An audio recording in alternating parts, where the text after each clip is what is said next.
sou pecador.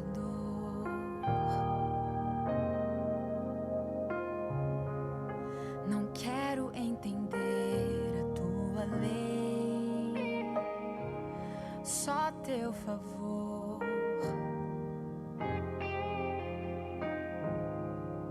Carrega-me pra longe do que sou. Com frequência eu quebrei a aliança que me deu, e mais uma vez eu estou aqui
chego a ti e sem forças atraída sou ao chão. Nos meus olhos uma lágrima caiu, como bálsamo se espalha a devoção. O sentido de viver encontro aqui, junto aos teus pés derramo o coração. Cada gota do meu ser te dou, o perfume de minha alma inteiramente ao teu dispor. Sei quem sou e sei quem tu és. Por isso estou aqui, prostrada aos teus pés, pra viver a tua essência, pra sentir tua paz em mim. Esvazio este frasco pra encher mais de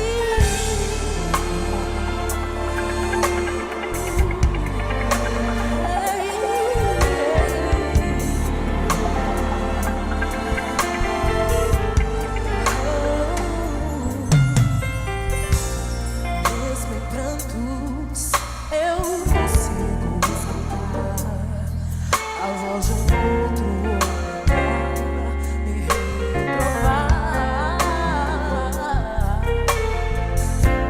Se soubesse quem está a te tocar, não a deixaria os teus pés lavar. Mas de Cristo é a resposta, sem desprezo no olhar. Perdoado, filho, está o teu pecar. Cada gota do meu ser te dou, o perfume de minha alma inteiramente ao teu dispor. Sei quem sou e sei quem tu és. Por isso estou aqui, prostrada aos teus pés, pra viver a tua essência, pra sentir tua paz em mim. Esvazio este frasco pra encher mais de ti.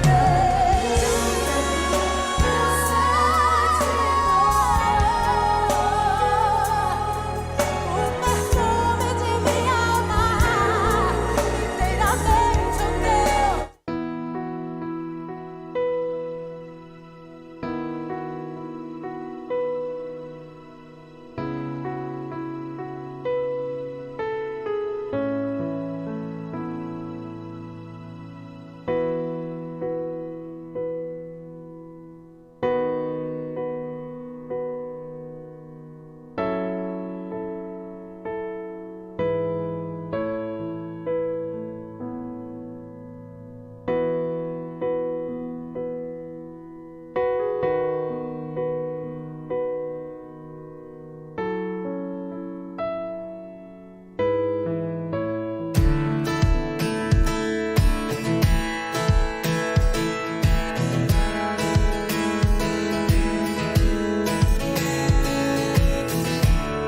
Your love so great, Jesus in all things.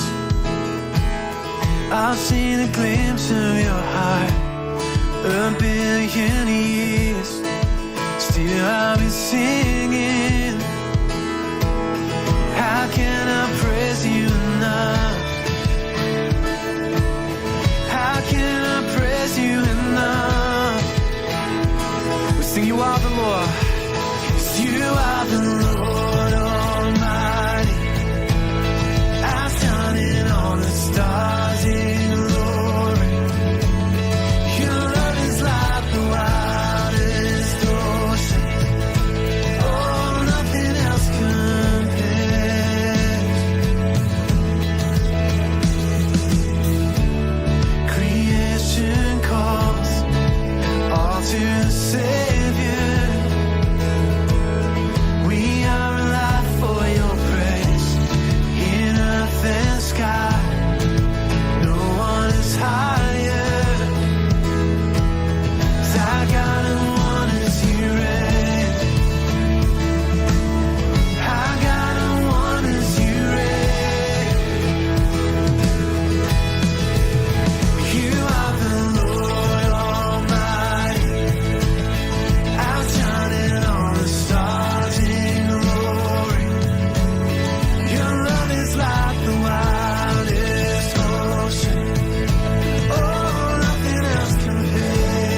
but to your name we lift up all praise.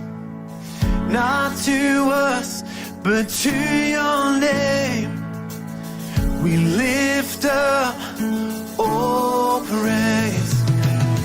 Not to us, but to your name we lift up all praise. Not to us, but to your name we lift up all praise. You are the Lord Almighty, outshining all the stars in glory. Your love is like the wildest ocean. Oh, nothing else compares to you.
Graça e paz, irmãos.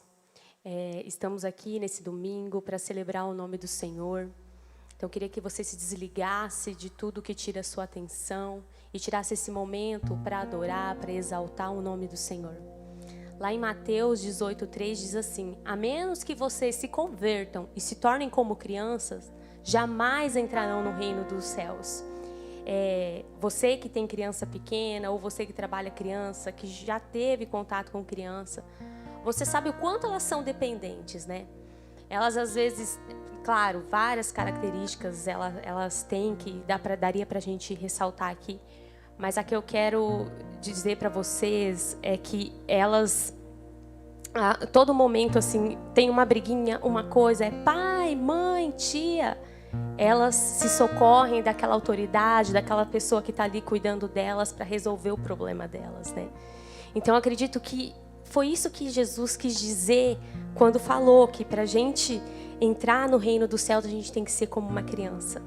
No sentido de tudo que a gente precisar na nossa vida, a gente ir até o Pai, a gente pedir a ajuda do Pai, a gente clamar ao Pai, né, para resolver os nossos problemas, para suprir as nossas necessidades.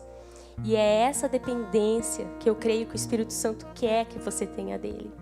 Então eu te convido a fechar os olhos e a cantar essa música com a gente. Abra seu coração, cante esse louvor como uma oração ao Senhor.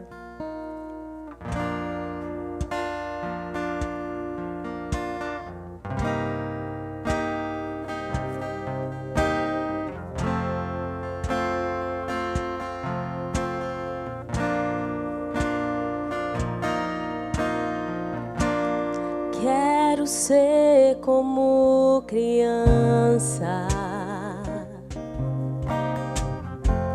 te amar pelo que és, voltar à inocência e acreditar em ti. Mas às vezes sou levado pela vontade de crescer. Torno-me independente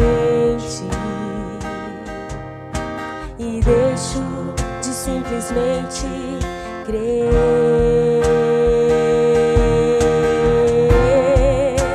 Não posso viver longe do teu amor,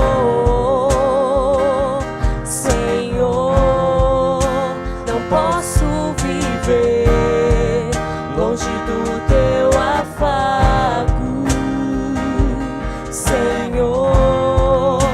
Não posso viver longe do teu abraço, Senhor. Quero ser como criança, te amar pelo que és, voltar à inocência e acreditar em ti. Mas às vezes sou levado pela vontade de crescer. Torno-me independente e deixo de simplesmente crer.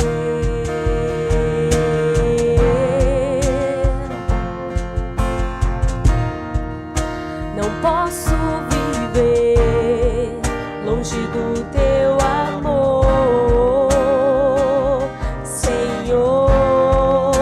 Não posso viver longe do teu afago, Senhor.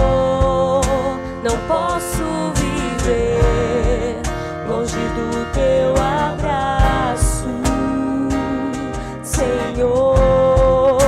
Não posso viver longe do teu amor, Senhor. Não posso viver longe do teu afago, Senhor. Não posso viver longe do teu abraço, Senhor.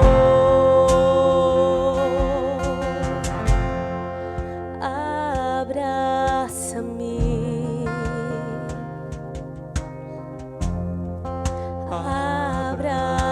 abraça-me, abraça-me com seus braços de amor. Abraça-me, abraça-me,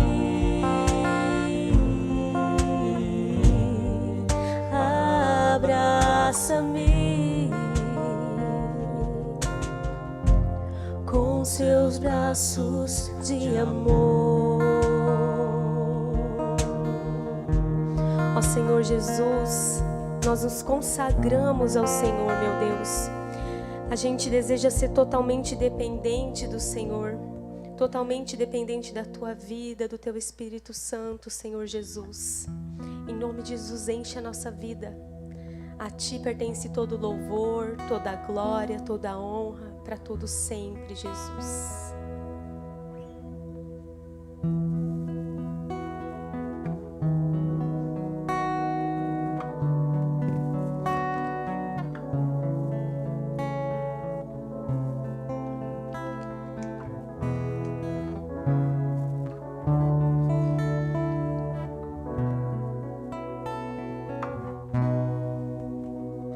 Ao Rei dos Reis consagro tudo o que sou, de gratos louvores transborda o meu coração.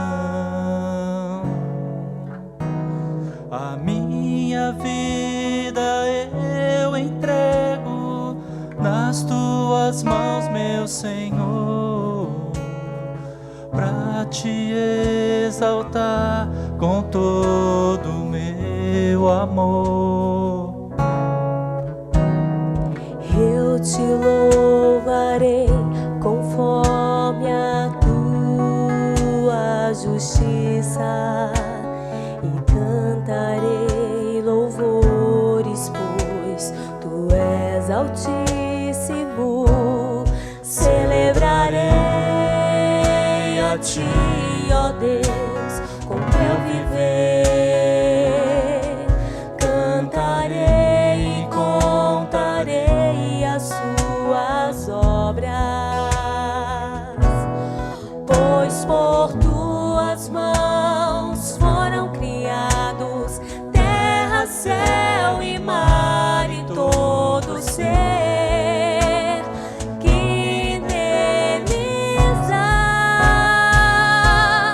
Toda a terra celebra a ti com cânticos e júbilo, pois tu és o Deus Criador.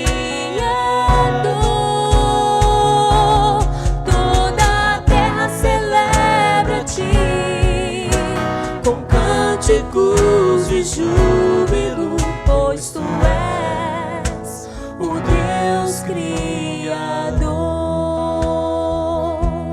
Celebrarei a ti, ó Deus, com meu viver. Cantarei e contarei as suas obras, pois por tuas mãos foram criados terra, céu e mar e todo ser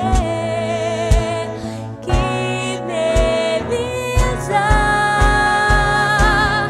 Toda a terra celebra a ti com cânticos e júbilo, pois tu és o Deus Criador. Toda a terra celebra a ti com cânticos e júbilo, pois tu és o Deus Criador. Pois tu és o Deus Criador. Pois tu és o Deus Criador. A honra, a glória, a força e o poder ao Rei Jesus, e o louvor ao Rei Jesus. A honra, a glória, a força e o poder ao Rei Jesus, e o louvor ao Rei Jesus. A honra, a glória, a força e o poder ao Rei Jesus, e o louvor ao Rei Jesus.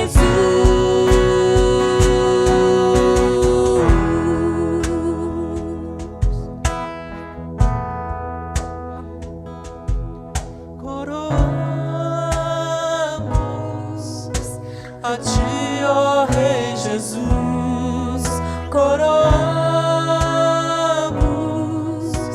a ti, ó Rei Jesus. Diga isso ao Senhor. Senhor, te adoramos, Pai. Adoramos Adoramos o teu nome, nos rendemos aos seus nos pés, rendemos Pai. aos teus pés.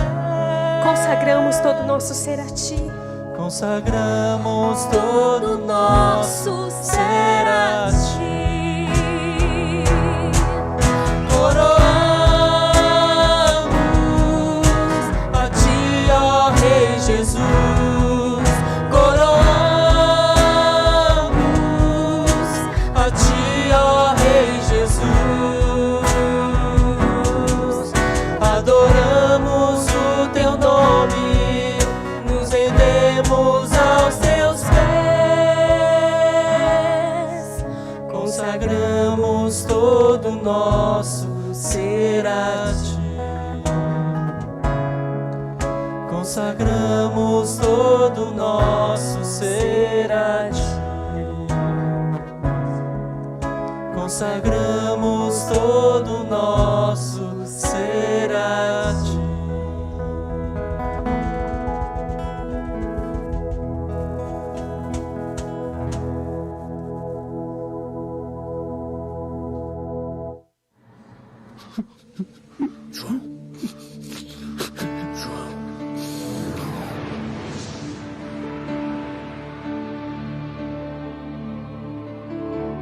Digno é o Cordeiro que foi morto, Santo, Santo Ele é. Um novo cântico ao que se assenta sobre o trono do céu.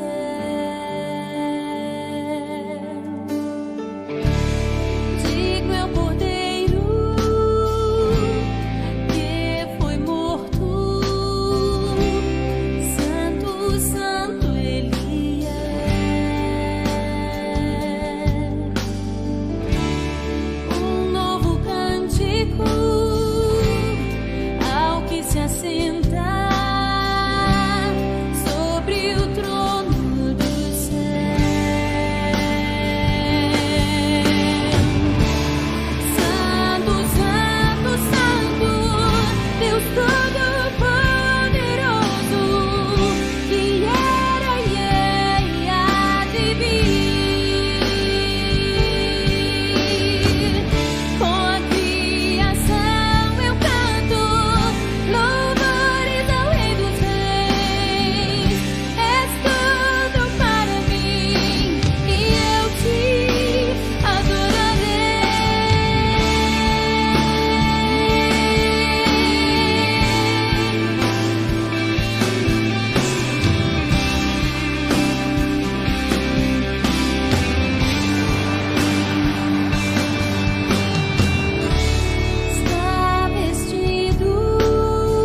Não temas. Eu sou o Alfa e o Ômega, o primeiro e o último, e o vivente. Fui morto, mas eis, aqui estou eu, vivo por séculos dos séculos. Maravilhado, extasiado, eu fico ao ouvir teu nome. Jesus, teu nome é força, é fôlego de vida, misteriosa, água viva.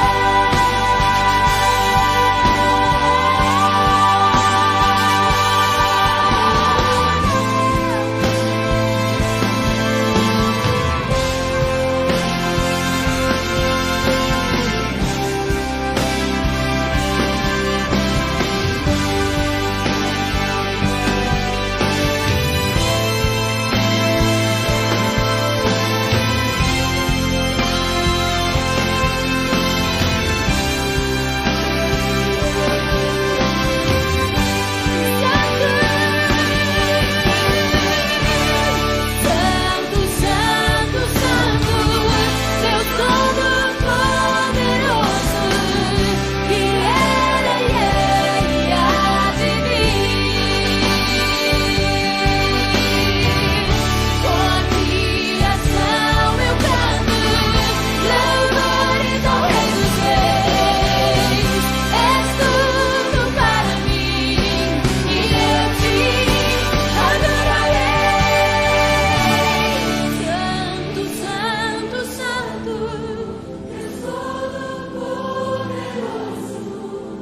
que era e há de vir.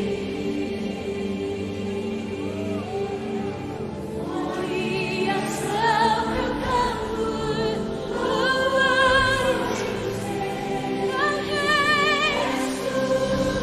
Rei. E eu te adorarei.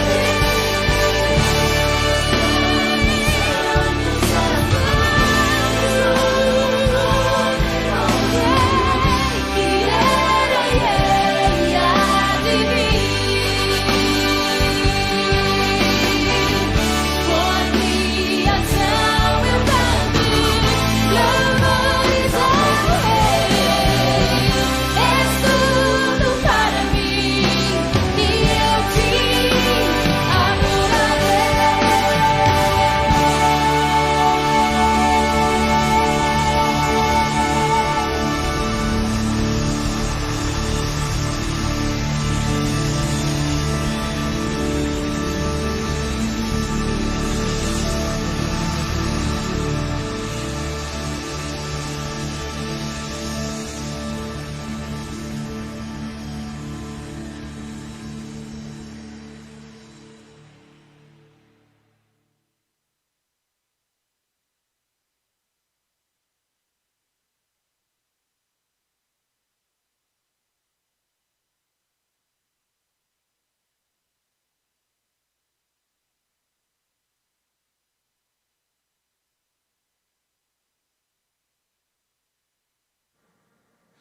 Graça e paz, queridos e amados irmãos em Cristo Jesus, que estão conosco nessa noite de domingo, já final do mês de agosto de 2020. Deus abençoe cada um, você, sua família. Obrigado por nos dar a honra de entrar na sua casa, ou no seu escritório, ou pelo menos no seu aparelho de mídia, para a gente compartilhar a palavra de Deus. Nós estamos vendo nesses últimos domingos, já uns bons domingos, falando sobre a glória de Deus. E nós entramos em diversos aspectos e tem sido muito gostoso. E hoje eu até pedi para a gente colocar esse louvor, essa canção do Diante do Trono, canção do Apocalipse, para até fazer uma ponte sobre o que nós vamos fazer hoje, ligando o que nós vamos trabalhar hoje, nós vamos falar sobre a glória de Deus e a eternidade. Nós vamos trabalhar com Apocalipse 19, e no domingo que vem, se Jesus não voltar, a gente vai trabalhar com, provavelmente, capítulo 21 e 22, pelo menos o 21 de Apocalipse, fechando em termos essa versão da história e da manifestação da glória de Deus que temos visto. Vamos ler o texto, Apocalipse 19, de 1 a 9. A glória de Deus e a eternidade é o tema de hoje. Depois disso, ouvi algo semelhante ao som de uma grande multidão clamando: Aleluia! Salvação, glória e poder pertencem a nosso Deus. Seus julgamentos são verdadeiros e justos. Ele castigou a grande prostituta que corrompia a terra com sua imoralidade e vingou o assassinato de seus servos. E, mais uma vez, as vozes ressoaram: Aleluia! A fumaça dessa cidade sobe para todo o sempre. Então os 24 anciãos e os 4 seres vivos se prostraram e adoraram a Deus, que estava sentado no trono, e disseram: Amém, Aleluia. E do trono veio uma voz que dizia: Louvem nosso Deus, todos os seus servos, todos os que o temem, pequenos e grandes. Em seguida, ouvi outra vez algo semelhante ao som do clamor de uma grande multidão, como o som de fortes ondas do mar, como o som de violentos trovões. Aleluia! Porque o Senhor, nosso Deus, o Todo-Poderoso, reina. Alegremo-nos e exultemos, e a Ele demos glória, pois chegou a hora do casamento do Cordeiro, e a sua noiva já se preparou. Ela recebeu um vestido do linho mais fino, puro e branco, porque o linho fino representa os atos justos do povo santo. E o anjo me disse: escreva isso: felizes os que são convidados para o banquete de casamento do Cordeiro. E acrescentou: essas são as palavras verdadeiras de Deus. Vamos orar? Obrigado, Senhor, por estarmos na Tua presença e chegando à vida de muitos dos Teus servos nesta hora para ministrar a palavra. Buscamos sabedoria, orientação e graça para exprimirmos aquilo que transmite glória para o Teu nome, edificação para a igreja. E nós queremos contar com a graça e a inspiração do Teu Espírito Santo para nos conduzir em tudo. Obrigado de todo o nosso coração, nós oramos agradecidos e abençoando a todos no nome poderoso do Senhor Jesus. Amém. Temos visto e temos falado nesses domingos que o objetivo de Deus em cada fase da criação e da redenção é magnificar a sua glória, tornar magnífico, tornar mais esplendoroso a sua glória. Tudo o que Ele faz está intencionalmente ligado com a nossa salvação, com a nossa redenção. E Deus faz isso com o propósito de ser glorificado pelos seus grandes feitos.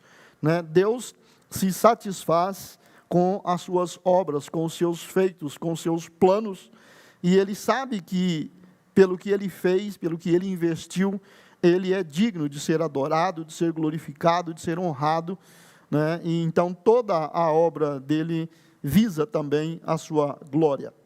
Hoje nós vamos estudar sobre a glória de Deus revelada na consumação, no término da obra da redenção, observando esses registros aqui em Apocalipse capítulo 19. João mostra no livro de Apocalipse que lá no céu, antes de cada evento, depois do arrebatamento da igreja e os eventos de juízo, ou qualquer dos eventos que é registrado ali. Antes de cada evento novo, há um culto de adoração. Os santos, que é o que hoje nós conhecemos como igreja aqui na terra, que quando depois do arrebatamento é chamado de santos, a essas criaturas celestiais, espirituais, serafins, querubins, e aos anciãos, 24 anciãos, e há uma série de seres que aparecem na cena, e eles adoram a Deus, eles glorificam a Deus, eles fazem culto de adoração. E desta vez, o que nós lemos agora aqui no 19, o regozijo é motivado pelo que aconteceu. O capítulo começa dizendo, depois disso é o que aconteceu no capítulo 17 e 18 de Apocalipse, quando a igreja falsa, aí chamada de Babilônia, e uma cidade do pecado que vai existir e vai ser destruída, e com isso o processo de redenção adianta bastante. Então, com a destruição da igreja falsa, e dessa cidade que é incendiada, e ali fala que a fumaça do seu incêndio sobe e arde para todo o sempre. Então, por causa desses feitos aí, é que há esse grande culto de louvor e de adoração, porque Deus assumiu uma postura bem firme na consumação desse trabalho. João mostra que esses eventos estão acontecendo lá no céu, mas, claro, estão acontecendo aqui na terra, para quem não foi arrebatado, para quem não participou do arrebatamento. E a destruição dessa igreja falsa e desse sistema mundial, registrados aí no capítulo 17 e 18, é que desperta um grande interesse, e muitas coisas que vão acontecer lá no céu está motivado por esse registro aí. O casamento, ou as bodas do Cordeiro, é uma expressão bíblica bastante usada, no Velho Testamento e no Novo. Aqui acontece, então, esse convite e essa cerimônia. O casamento, ou as bodas do Cordeiro, parece depender da destruição dessa mulher rival, a igreja falsa. Jesus vai casar com a igreja verdadeira, mas tem uma falsa, querendo fazer o papel de igreja, e ela tem influenciado o mundo desde que o mundo é mundo. Uma religião falsa que quer se apropriar dos efeitos da redenção, ou até mesmo para impedir. Jesus contou algumas parábolas nos seus dias de ministério aqui. Ele falou, por exemplo, de uma semeadura, que o lavrador semeou trigo no seu campo, e à noite apareceu um inimigo dele e semeou joio. E quando brotou, os funcionários viram, olha, tem joio no meio do trigo, mas a semente que nós plantamos era muito boa.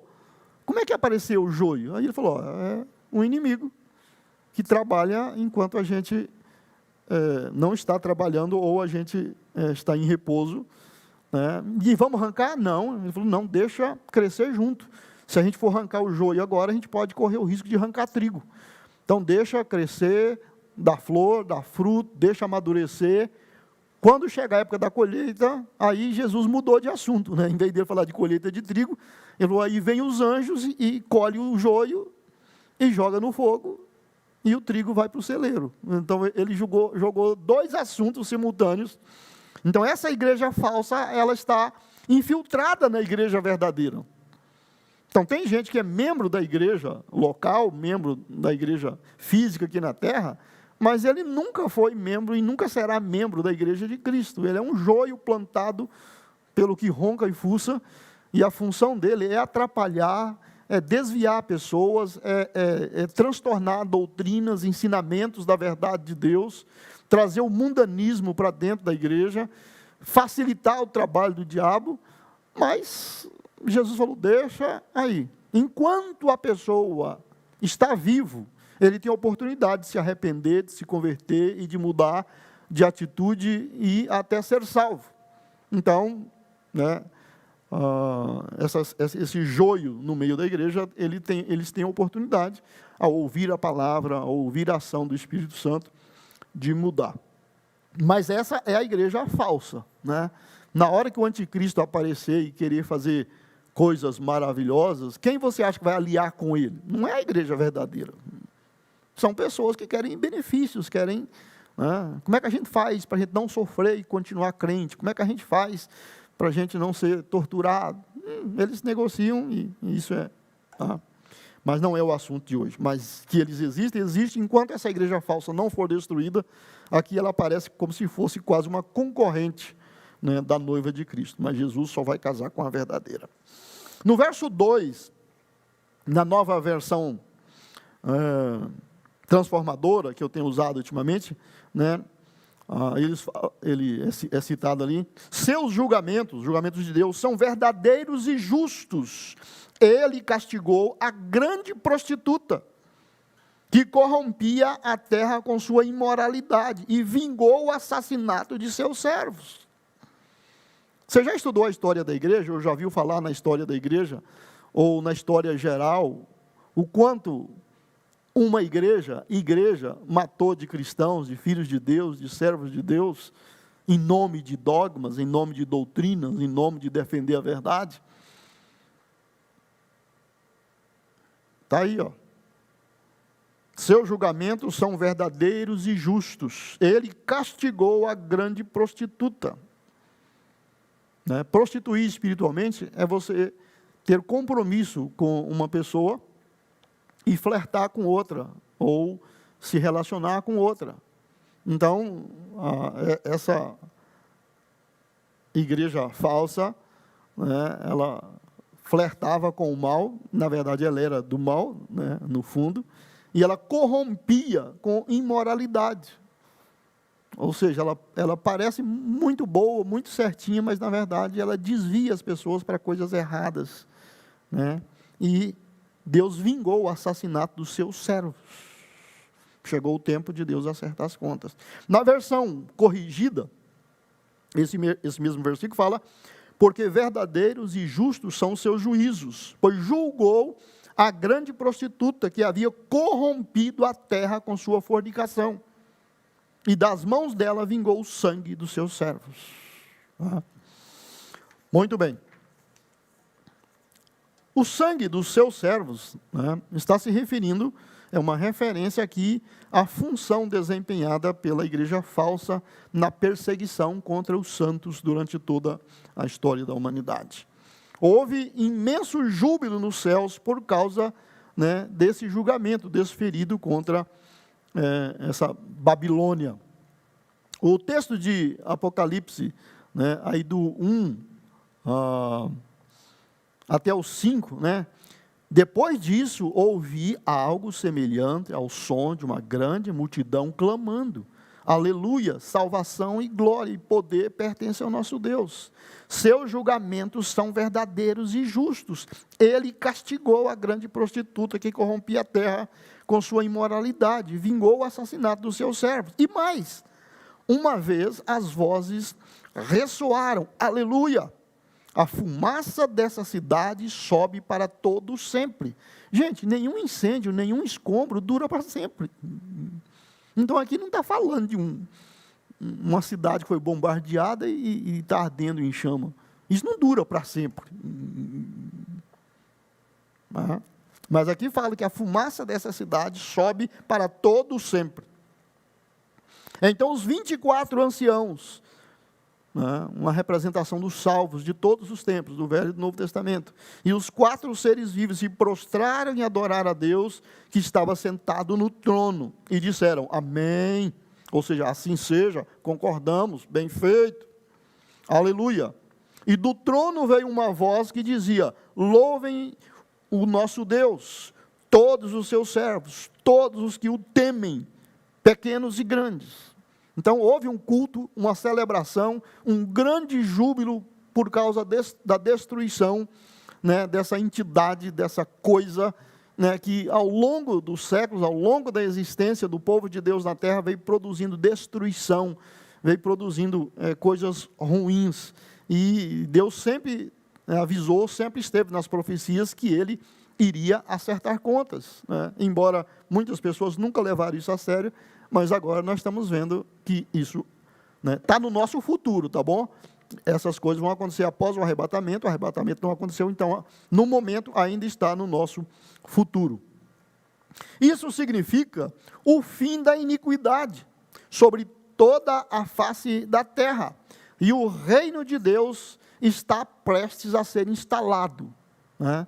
Então, vai haver o arrebatamento, os santos, né, o que hoje é a igreja, vai subir, vai ser recepcionado, vai ter, né, uma série de ações lá no céu.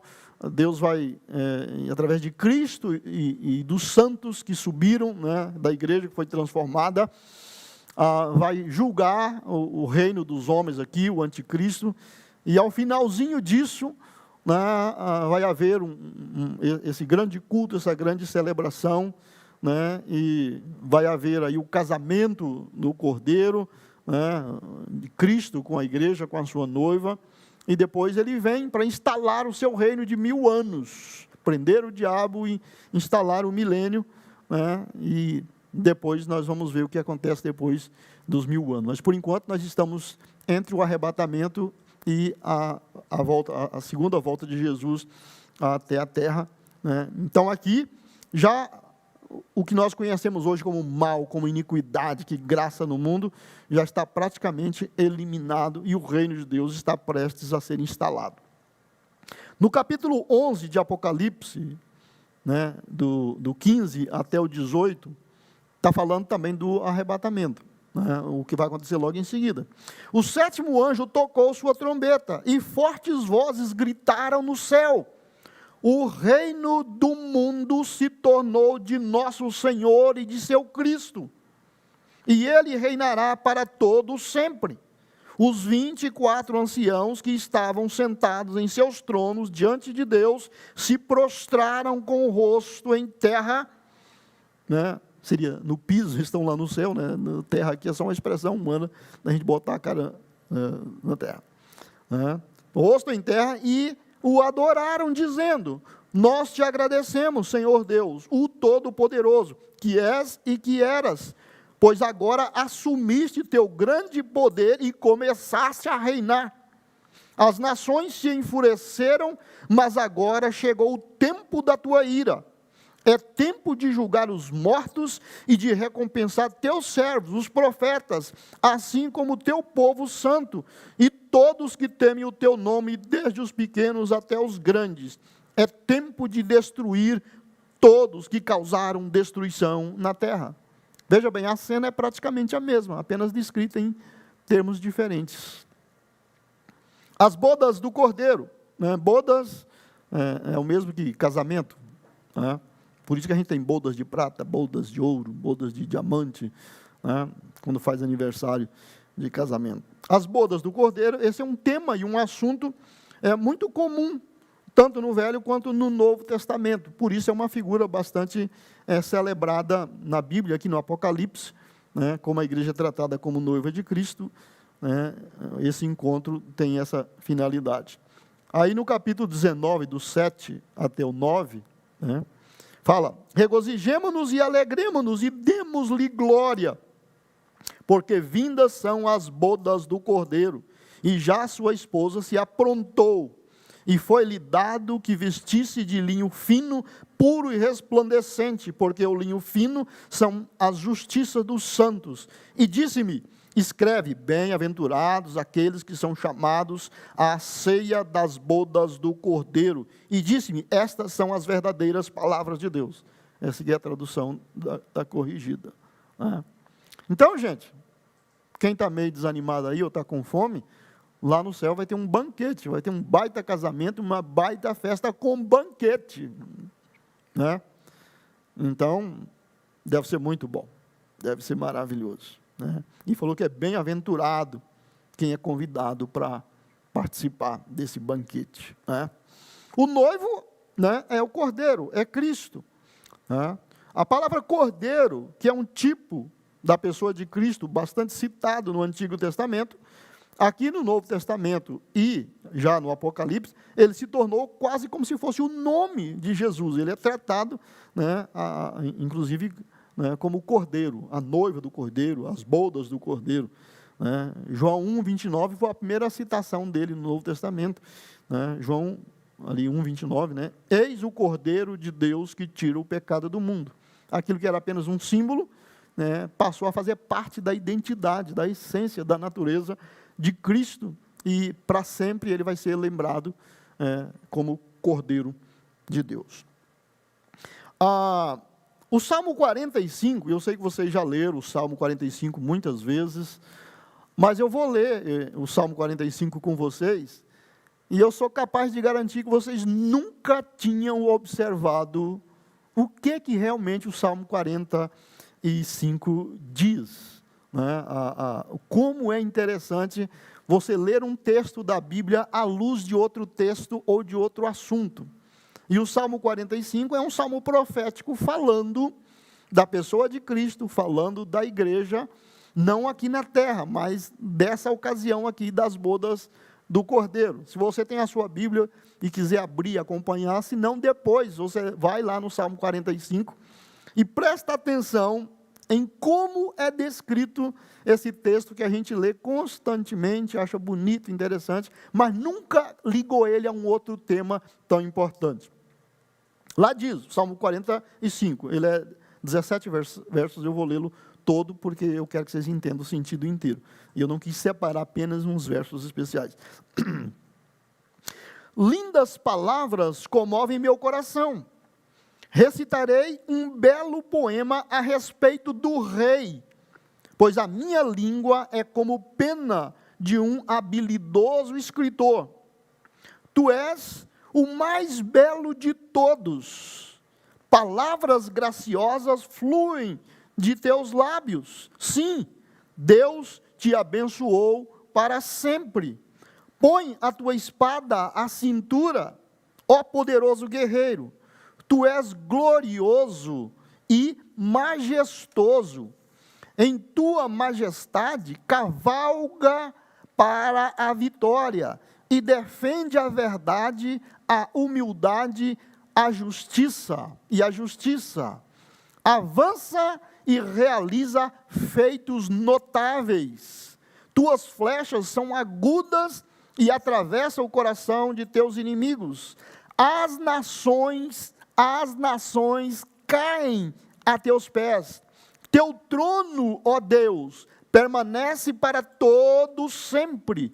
Tu governas com cetro de justiça. Amas a justiça e odeias o mal. Por isso Deus, o teu Deus, te ungiu. Derramou sobre ti o óleo da alegria mais do que sobre qualquer outro. Mirra, aloés e cássia perfumam tuas roupas. Em palácios de marfim, instrumentos de cordas te alegram. Entre as mulheres de tua corte há filhas de reis. À tua direita está a rainha, usando joias de ouro puro de Ofir. Ouça, ó filha de rei, leve a sério o que digo. Esqueça seu povo e sua família, pois o rei, seu marido, se encanta com sua beleza. Honre-o, pois ele é seu senhor. A cidade de Tiro a cobrirá de presentes. Os ricos suplicarão por seu favor. A princesa é uma linda noiva, belíssima em seu vestido dourado. Em suas roupas bordadas, é levada até o rei, acompanhada de suas damas de honra. Formam um grupo alegre e festivo que entra no palácio real. Teus filhos serão reis, como o pai deles. Tu os farás governantes de muitas terras. Eu darei honra ao teu nome por todas as gerações. Por isso as nações te louvarão para todo sempre. E aí, já tinha visto Salmo 45 e Apocalipse ser praticamente uma mesma coisa? É profético, né? A descrição do Salmo 45 é maravilhosa. Eu me encanto com isso e quando a gente percebe essas ligações, isso enriquece muito a vida da gente, né? Então, a noiva, falando um pouquinho aqui sobre a noiva, a gente não tem todo o conhecimento positivo em descrições, né? Mas, no geral, a noiva de Cristo, que vai participar das bodas, né, se comporá, ela é composta pelo povo fiel e verdadeiro do Senhor, salvos pelo sangue de Jesus, frutos da redenção, frutos do sacrifício de Cristo, né? Além da noiva, na palavra de Deus, né, nós temos informações que os casamentos orientais, os casamentos ali do povo de Deus, né, além da noiva e do noivo, né, tinha os amigos do noivo, tinha, né, as virgens que acompanhavam, né, ou as companheiras, né, da noiva, né. Então, lá nas bodas do Cordeiro também aparecem essas citações, né. A noiva se comporá daqueles que possuem corpos imortais, isto é, foram ressuscitados, né, os que já haviam morrido, né, e os que estavam vivos foram transformados e ascendidos, né, subiram ao céu, foram arrebatados, né, sem provarem a morte física. Os cristãos, ou povo de Deus, hoje nós usamos a expressão cristão. O povo de Deus, as pessoas que servem a Deus, que não foram arrebatados, que sobreviveram, estiverem sobrevivendo, né, ao reino do anticristo, a esses julgamentos todos, né, e estiverem vivendo na terra, poderão fazerem-se presentes nessas bodas, mas não poderão fazer parte como noiva, eles não serão a noiva, eles poderão assistir, poderão participar, até o Apocalipse lá 19 fala, muito feliz, bem-aventurado é quem for convidado para participar dessa. Então, os cristãos, ou os servos de Deus, o povo de Deus, que se converteram após o arrebatamento, que se voltaram para Deus após o arrebatamento, incluindo Israel né, e as pessoas que têm compromisso com Deus, né, quem está vivendo hoje vai ser arrebatado, e quem ficar, que se converter, então,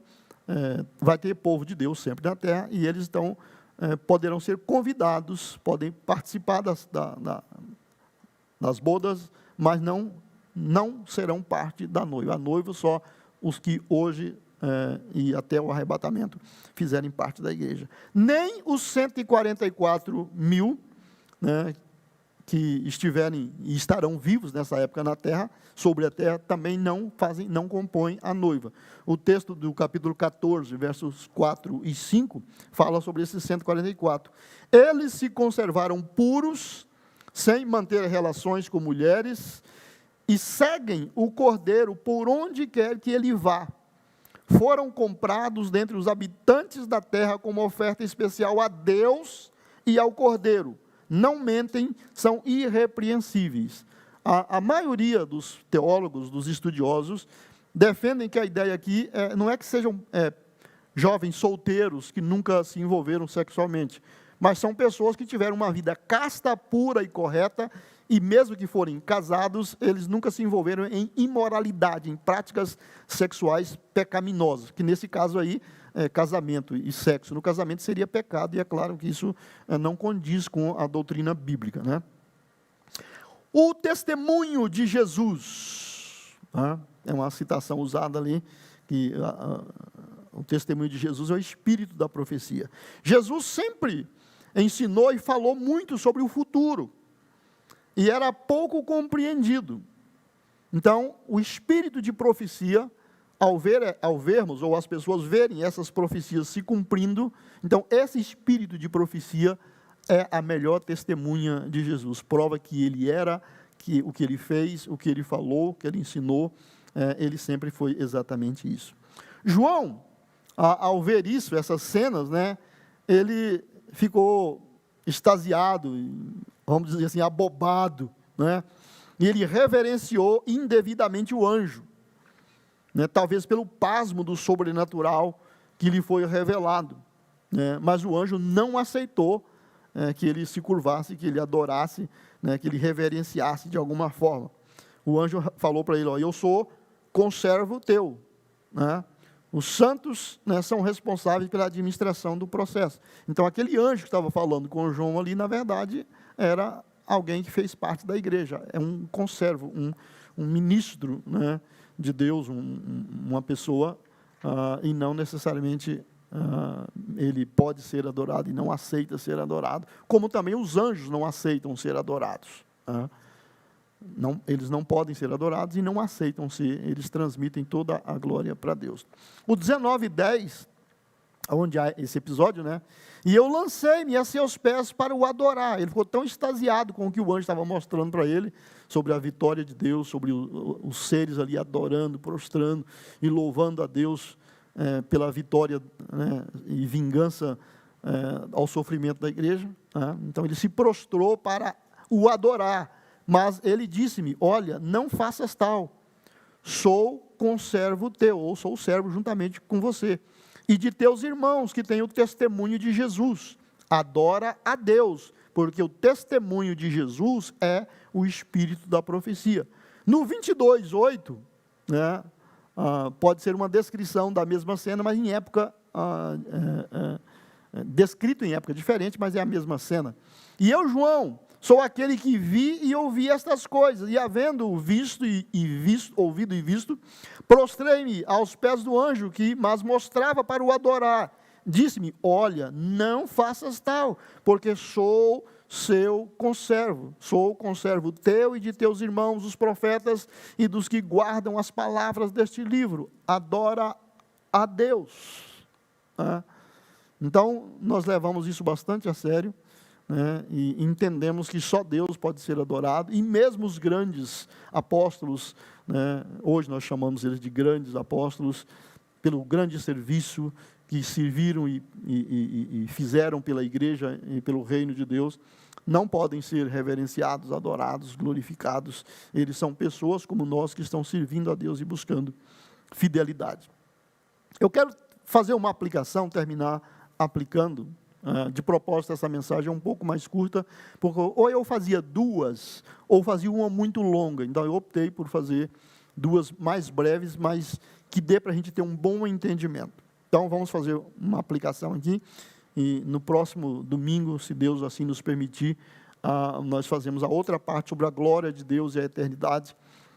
Mas, para hoje, vamos pensar no seguinte: a obra da redenção é necessária por causa do pecado que entrou na história humana e rompeu com o relacionamento perfeito entre o Criador e a criatura. Era tudo muito bom, tudo perfeito, até que o pecado entrou e fez um estrago.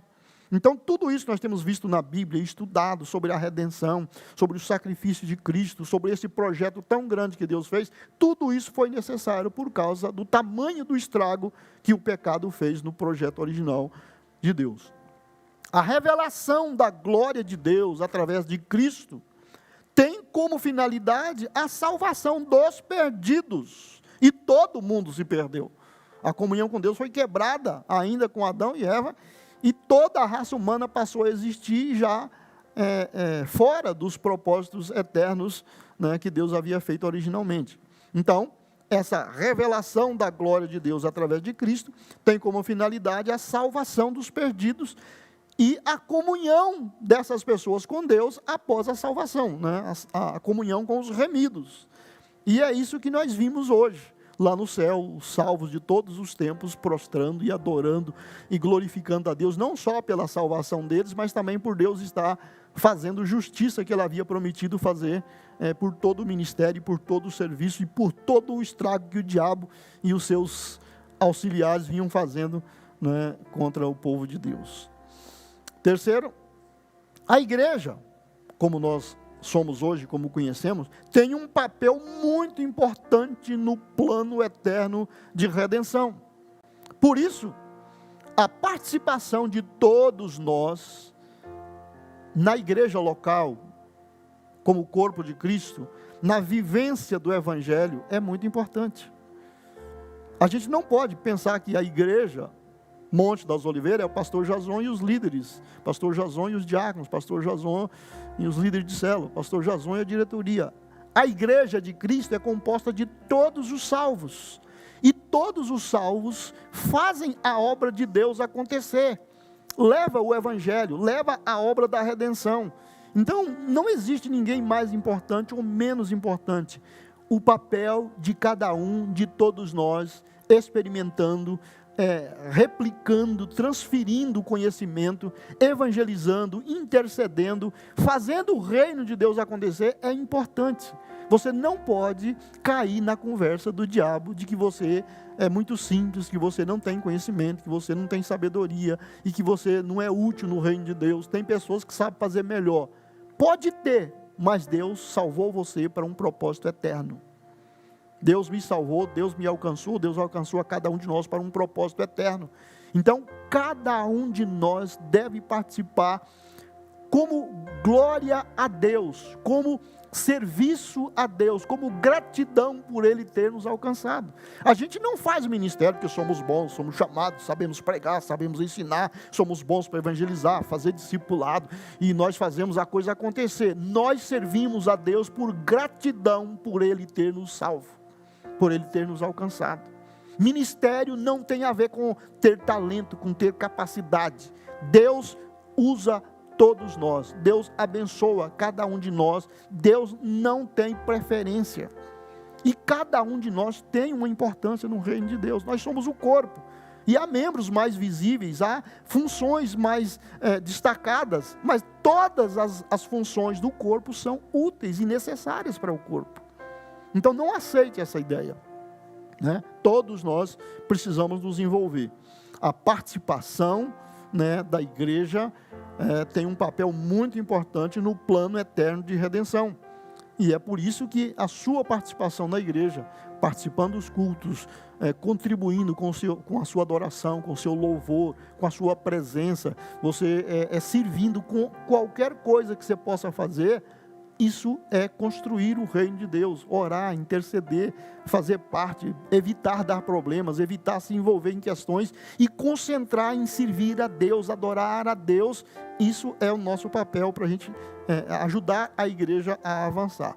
À medida que a gente fica apagando incêndio, disciplinando pessoas, correndo atrás de provas e fazendo, nós estamos perdendo tempo de evangelizar e de fazer a obra de Deus. Então, quanto menos nós nos concentrarmos em coisas secundárias, materiais, mundanas, e concentrar em reino de Deus e participar, mais nós avançamos no programa de redenção. E 4, as dificuldades e sofrimentos que a igreja enfrenta na sua luta, no seu trabalho, na sua militância, será regiamente recompensada no futuro glorioso que está preparado para ela.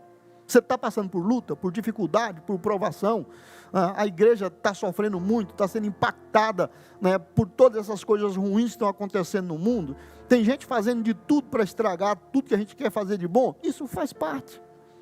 Lugares aí que prendem cristãos, matam cristãos, queimam as Bíblias, não permitem adoração coletiva, e há muita coisa ruim acontecendo em termos de sofrimento com a igreja em todo o mundo. Não se preocupe, isso está no script, isso está na história da igreja, mas tudo que nós sofremos por amor à causa e à obra de Deus será regiamente, né, generosamente recompensado. Eu quero mostrar 2 textos que mostram isso. Um é Romanos 8, 17 e 18. Se somos seus filhos, então somos seus herdeiros, e portanto, co-herdeiros com Cristo. Se de fato participamos do seu sofrimento, participaremos também da sua glória. Olha aí. Se de fato participamos de seu sofrimento, participaremos também de sua glória. Considero que nosso sofrimento de agora não é nada comparado com a glória que Ele nos revelará mais tarde. Então você acha que Jesus, o Redentor, o Salvador, vê o corpo aqui na terra sofrendo, sendo perseguido, pessoas sendo mortas, sofrendo por causa do nome dele, e quando chegar a hora da recompensa, de o mal ser eliminado e de vivermos na eternidade, e aquilo que ele prometeu de mostrar toda a glória que ele tinha, mesmo antes da fundação do mundo, quem foi fiel, quem sofreu, quem participou, se acha que ele não sabe recompensar? Então, para de olhar para o sofrimento e fixe os seus olhos naquilo que está reservado para nós no futuro. Outro texto é 2 Coríntios 4, do 15 ao 18. Tudo isso é para o bem de vocês. E à medida que a graça alcançar mais pessoas, haverá muitas ações de graças, e Deus receberá cada vez mais glória. Por isso, nunca desistimos, ainda que o nosso exterior esteja morrendo, nosso interior está sendo renovado a cada dia, pois estas aflições pequenas e momentâneas que agora enfrentamos produzem para nós uma glória que pesa mais que todas as angústias e durará para sempre. Portanto, não olhamos para aquilo que agora podemos ver. Em vez disso, fixamos o olhar naquilo que não se pode ver. Pois as coisas que agora vemos logo passarão, mas as que não podemos ver durarão para sempre. Você quer livramento agora ou glória eterna? Você quer pular do aperto, do sofrimento agora, ou você quer a eternidade toda no verdadeiro e literalmente bem bom? Então o sofrimento existe. É doído, é difícil, mas se a gente sofrer com paciência, com perseverança, em nome da fé, e crescermos com isso, o que Deus tem reservado para nós, gente, depois a gente não vai nem querer, nem lembrar disso, nem mesmo para contar a história. Então fique firme na fé, sofra com paciência a sua parcela naquilo que você precisa sofrer, não sofra por fazer coisas erradas, por dar motivos para te produzirem sofrimento, mas aquilo que vem por causa da fé, leve como serviço, como mistério para Deus, entrega nas mãos de Deus, no devido tempo, né? Vê o coral lá dizendo, aleluia, glória, Deus agora reina e Ele fez justiça, né? E a eternidade toda a eternidade vai ser para a gente desfrutar, começando pelo banquete. Vamos orar? Senhor, eu quero agradecer a comunhão que o Teu Espírito Santo produz no corpo de Cristo e a graça que Ele concede para a gente superar as dificuldades, os obstáculos e os tempos de sofrimento. Oramos pelos nossos irmãos em países e em locais onde a perseguição é muito severa e eles sofrem perseguições físicas, perseguições financeiras, não podem ter acesso a tratamentos médicos, ajudas do Estado, e às vezes são mortos, sofrem de todas as formas, mas eles resistem e testemunham a graça do Senhor com muita fidelidade. Somente a eternidade vai poder revelar o valor do esforço dessas pessoas. E o sangue desses mártires tem produzido salvação e conversão aos milhares em todo lugar. Oramos pela igreja brasileira que sempre viveu uma maravilha de liberdade e de possibilidade, e as pessoas se sentem incomodadas com coisas que não fazem o menor sentido, dizendo que estão passando por grande tribulação e grande luta, que nem está resistindo ficar firme na fé. Em nome de Jesus, Pai, nós estamos contemplando a glória do Senhor e vendo que verdadeiramente há valores que estão muito acima dessas expectativas medíocres do ser humano.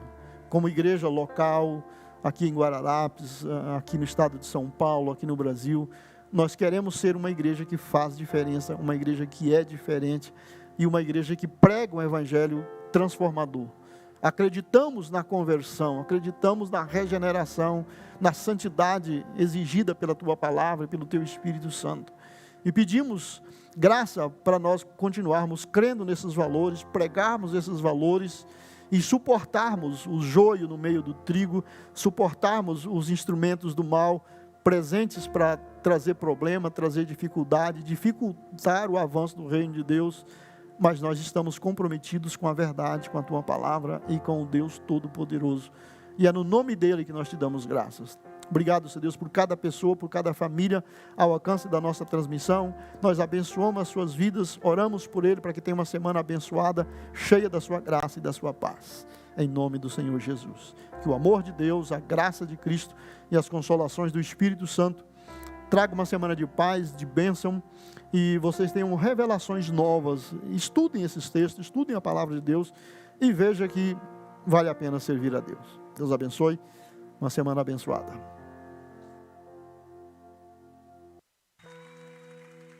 Todos os dias de manhã quero renascer. Não se turbe o vosso coração. Credes em Deus, credes também em mim. Na casa do meu pai há muitas moradas. Se assim não for, eu vou teria dito, pois vou preparar-vos lugar.